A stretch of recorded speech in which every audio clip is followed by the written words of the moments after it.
Hi guys. So these are our 6.3 through 6.5 videos for the week. Sorry it took me a second, but I have to take the notes too, and they are long. I'm becoming more and more sympathetic to your experiences as as the school year has progressed. So I'm also in my cubby right now. I'm in the cubby that has the rat, and I'm worried that the rat is going to come out at any moment and attack me because I hear it's really big. If you do not know about the rat problem, I mean, there are rats in Anderson. I don't think you should be surprised by the development. Okay. Anyway, we're going to talk about first the indigenous responses to state expansion, and AMSCO actually does some really interesting things with this chapter, and we'll kind of talk about that as we go through it. But let's first go into our vocab. There are 71 vocabs for these three chapters this week. So again, sorry, but we'll be normal after this quiz. We'll be back at our normal pace. I'll go to the next one now. We have another one. And then finally, we have our 31 through 34. Okay. And so let's get into this chapter.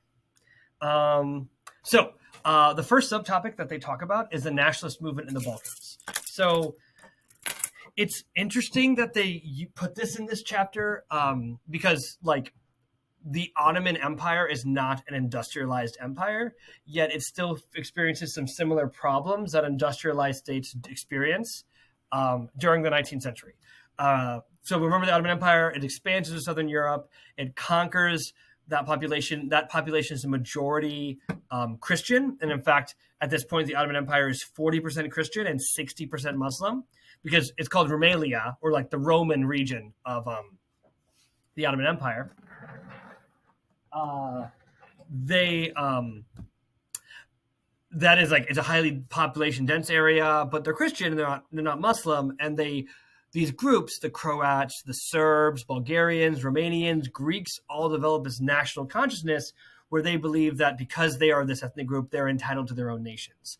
So throughout the 19th century, the Balkans become progressively more independent. And so more and more territory becomes free. That I don't care if you guys can see my mouse or not, but Bucharest, right? The Ottoman Empire used to go all the way up to the Carpathians and then down a little bit into these Dinaric Alps and things like that.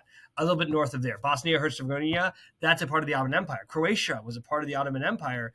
And throughout the 19th century, they slowly become more and more they become independent. And European industrial nations actually fund and support these nationalist movements in the Balkans. In the Americas, we see a lot of more organized resistance among Native American populations. This really starts when the United States, becomes independent, because as a consequence of the French and Indian War, or the 7 Years' War we talked about a few chapters ago, the British, in exchange for the cooperation of many of the tribes of the Americas that helped the British fight the French during the French-Indian War, they issued the Proclamation of 1763, which limits westward expansion of their colonies, like Pennsylvania, Virginia, Georgia, the Carolinas, they can't go west of the Appalachian Mountains, and that land was reserved for the Native American tribes. However, when that expansion becomes limited, the American colonists become angered because they want to make more money, they want to expand more, but they can't because of the British. So the Proclamation of 1763 actually, by giving Native Americans more protections, angers American colonists, and is one of the causes of the American Revolution. And then when America finally defeats the British in the American Revolution, that proclamation is void. And so actually they begin westward expansion once again. One group they kind of focus on in AMSCO is a group called the Cherokee Nation, which were a group of part of a group of tribes that lived in the American Southeast, which would be the Carolinas, Georgia, northern Florida, and that region. That area, and then a little bit west of that area too. So going into Tennessee and things like that. This group had worked for the British for a long time. They had assimilated a lot of British culture. They had learned how to use, they had a writing system. They had publications. They had begun to reform their government along democratic and Enlightenment terms. And so the the Cherokee Nation and the Choctaw and the Chickasaw were also referred to as the civilized tribes. Actually, that politically before the 1810s and 20s, they were seen as like legitimate states by both the British and also the Americans. However, their land that they occupied in the Southeast was extremely attractive for the expansion of the American economy. And so eventually the American government kind of starts working at ways to displace these people. And the Indian Removal Act, that's a typo. I'm thinking about like Kaveh Duncan right now telling me that I have all these typos in these videos. The Americans eventually passed the Indian Removal Act. The Cherokee actually tried to challenge that law in the Supreme Court. The Supreme Court says, actually, you can't just take this land from the Cherokee. And the federal government ignores it. And they actually push the Native Americans onto Indian territory, which eventually is what becomes Oklahoma. Another reaction to westward expansion by the Americans is a movement known as the Ghost Dance. And this occurs in the latter half of the 19th century. And this is a really interesting theme that shows up throughout AMSCO, is that a lot of these indigenous populations see expansion by these industrial states and these Western states in apocalyptic terms. And when I say apocalyptic, I'm talking about the end of the world as we know it. That like the apocalypse is like the end of the world, and the world's gonna be different afterwards. And so many of these indigenous groups from South Asia to East Asia to Africa and America see the destruction brought by European and expansion as apocalyptic. And many of them kind of go towards this kind of resurrectionist ideology where like the dead will rise and punish white people for their expansion. Like the Ghost Dance does this, and some other groups we're going to talk about in the succeeding slides. The Ghost Dance eventually is outlawed by the U.S. government, actually, because it's kind of this unifying belief system that is connected to Native Americans reacting to expansion by America.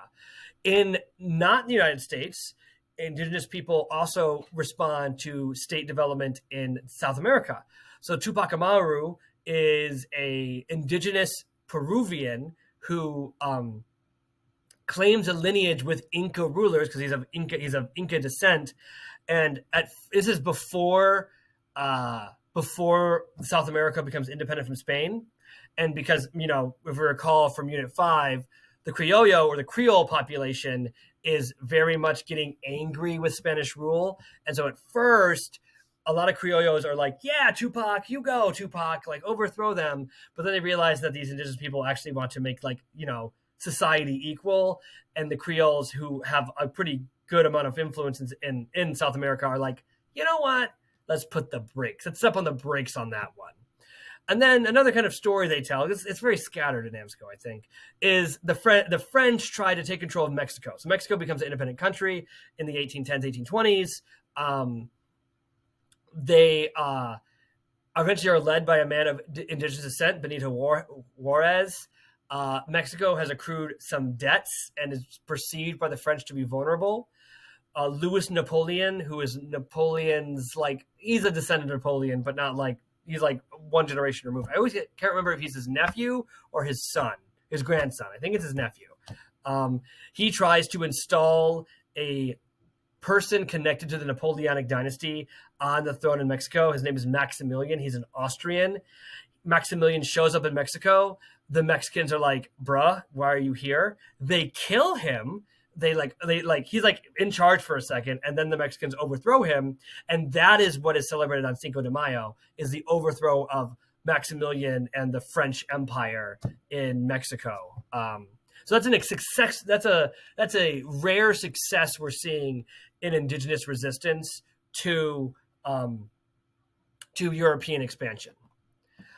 In South Asia, the thing we need to really spend some time on is talking about the end of company rule. So from the 18th century to 1857, so the 19th century, mid-19th century, remember the East India Company is in charge of India. It's not a country. It's not a government that runs India. It's a company that is not accountable to the people it governs, but accountable to its shareholders. And so the EIC's extractive policies are not very good for the people of India.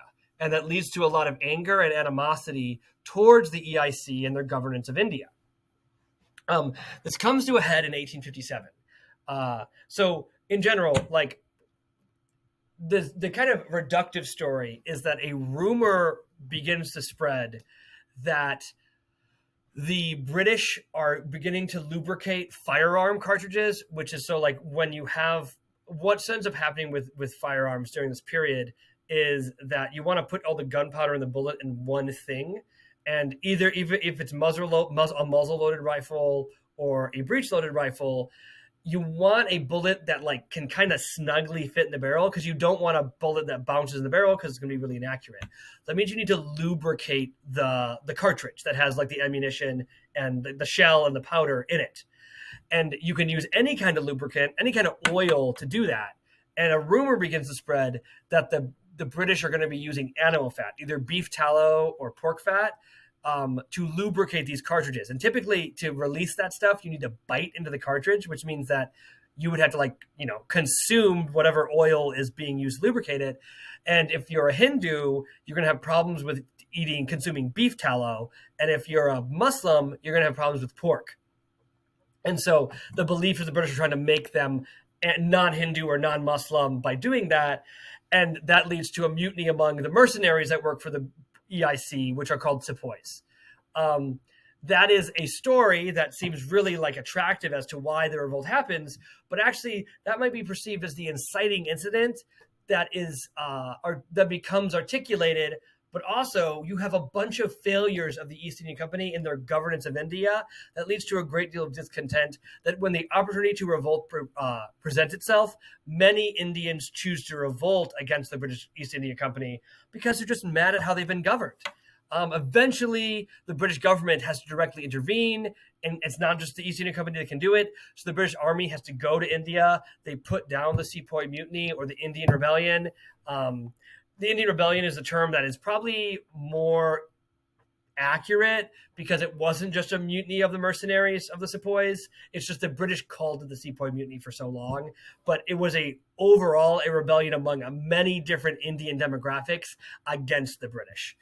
When the Indian Rebellion is put down, the British government's like, yeah, East India Company, you kind of put our most important colonial asset at risk by your failure to govern this place. So we'll take it from here. And so company rule ends and a period known as home rule ends. And why this is really important is that while the rebellion in the short term is unsuccessful, the threat that the rebellion posed towards British economic stability and the stability of Britain as a state as a whole indicates how important India was to Britain, which gives India a lot of leverage in the next succeeding century, which means that for the next 100 years, India actually undergoes a process of gradual autonomy being granted to it. So actually, India starts becoming independent the moment the Indian Rebellion is put down and home rule begins, because the British understand that if they screw up India too much, they're going to lose it without any kind of benefit. So one of the key kind of agents of this advancement of this gradual independence movement is a group known as the Indian National Congress, the INC, who are moderates, who are often British educated Indians who are internalizing the ideals of the Enlightenment and articulating to the British why British imperialism in India is inadequate and not acceptable. And they're one of the key proponents of eventual Indian independence in the 20th century. We're next going to talk about Southeast Asian independence or resistance. The first group is Vietnam. It's really important to note that, remember, Vietnam is only one part of it. Part of Indochina. There's also Laos and Cambodia. Laos and Cambodia were ruled with like monarchs that were more collaborationist, so they didn't have as extensive of an independence movement. But there's a child emperor of Vietnam. The French come to Vietnam in the latter half of the 19th century, so they don't control Vietnam as long. And Vietnam has a long history of being occupied but maintaining a cohesive ethnic identity. So the emperor of Vietnam is like able to like kind of support a anti-French movement. It's no, and his advisors are like the key proponents of this. It's called the Aid the King movement or Aid the Emperor movement. But this resistance persists into the 20th century. That there's never a point in Vietnamese history where there is not an organized resistance to French control, despite the France's like efforts to repress the independence movement of Vietnam. The Philippines get a lot of attention at AMSCO. It doesn't. This is like our first time really talking about the Philippines in this unit. This unit is the first time we're really spending a lot of time with the Philippines. So the Philippines are under Spanish control for a long time. The Spanish are very interested in like making the Philippines a like anything more than a port or access point to the East Asian states and for trade, as well as cultivating some raw material. So they really neglect infrastructure. There aren't schools, there aren't roads, stuff like that. Jose Rizal becomes one of the leaders of the Filipino independence movement. He founds the Liga Filipina. From the Liga, the movement expands and grows and grows. The Filipino people revolt against the Spanish in the 1890s. Then America uses the purported oppression of the Filipinos to justify an intervention in the Philippines. And so the Filipinos and the Americans fight against the Spanish in the Philippines.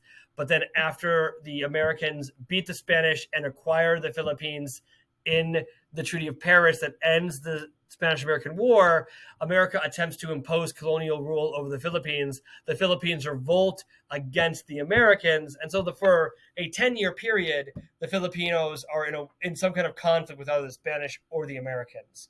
And stuff like that. Whoa, what's going on here?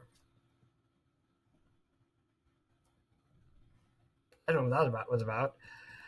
Again, I don't feel too compelled to talk too much about Australia and New Zealand because we had a whole DBQ and a whole lecture in class about it. So this should be kind of like familiar to you guys.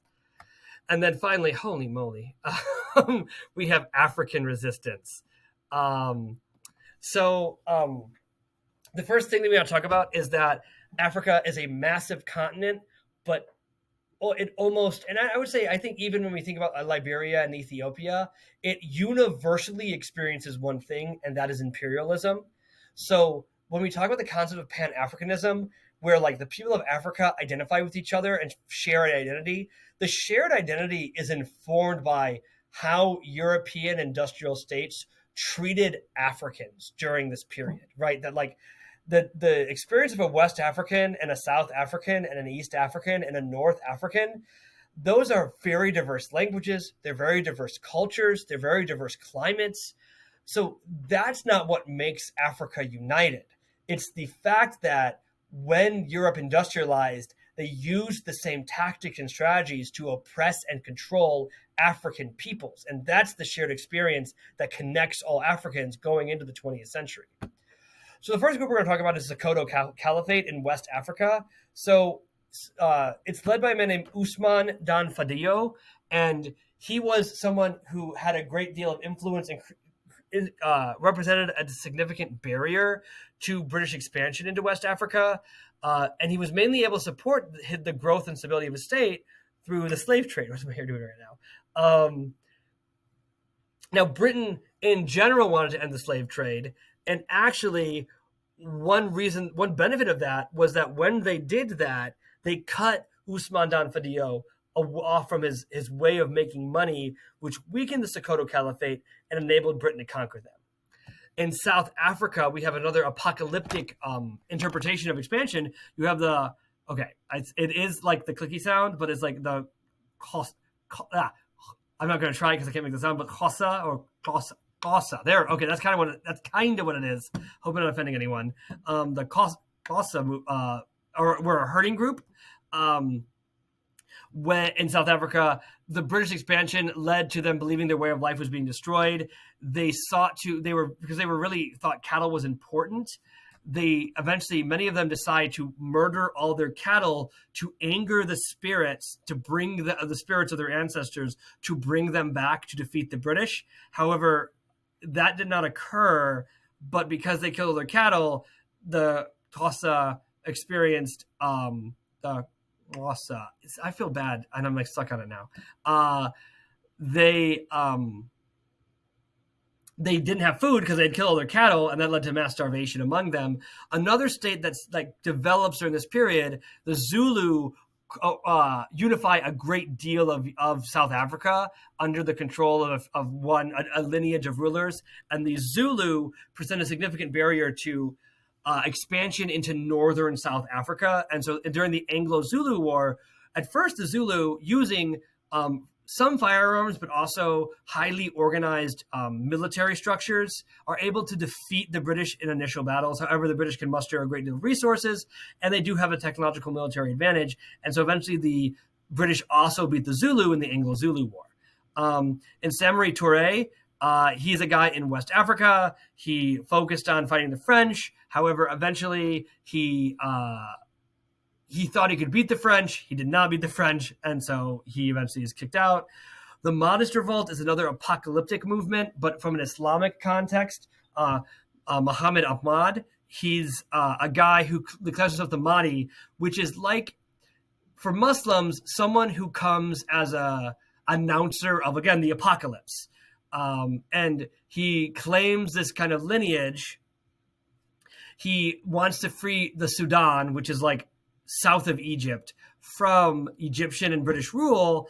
And eventually he has initial success militarily, but eventually the British muster so many resources, the Mahdi is put down. The final group we're going to talk about is the Ashanti, who are West African state. They fight 5 wars with them to a degree of inconclusivity. It ends with the War of the Golden Stool. The Golden Stool was a symbol of the rulers of the Ashanti. It literally is a stool. Like, you can see the picture of the Golden Stool right down there. The Golden Stool, I don't know, I think it's lost now. But like the flag of the Ashanti people in West Africa, it's a flag with a stool on it. Interesting enough, for the Ashanti, they're led by a woman named Ya Ashantiwa, I think is how you pronounce it. And they, again, do have a degree of success against the British at first, but the British then just commit more resources and overcome the Africans. And that's our first video. So we have our 22 minutes in, and that's our longest chapter for the week for sure. So I'll see you guys in the next video.